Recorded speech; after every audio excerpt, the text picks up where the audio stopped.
આજે hand free મુવમેન્ટના દાવ છોકરીઓ કરશે. હેન્ડ ફ્રી મુવમેન્ટના દાવ એટલે કે જ્યારે કોઈ વ્યક્તિ આપણું ગળું પકડી લે ત્યારે તેમાંથી આપણે કેવી રીતના છૂટવું તેના 2 થી 3 દાવ છે. જ્યારે કોઈ હાથ પકડે ત્યારે હાથને કેવી રીતે છોડાવવો તેનો પણ એક દાવ છે જે અહીંયા છોકરીઓ કરશે.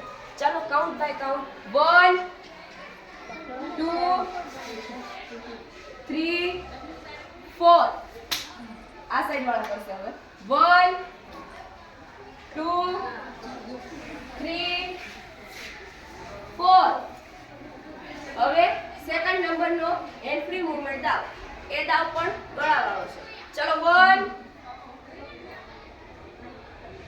2 3 4 5 ચલો આ સાઈડ વાળા 1 2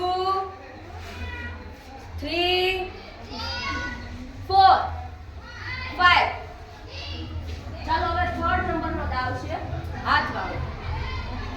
ચલો બધા પોતાનો એક હાથ આગળ કરે. આ સાઈડ વાળા બધા છોડાવશે. ચલો 1 2 2 3 4 હવે એની સામેની સાઈડ વાળા કરશે. 1 1 2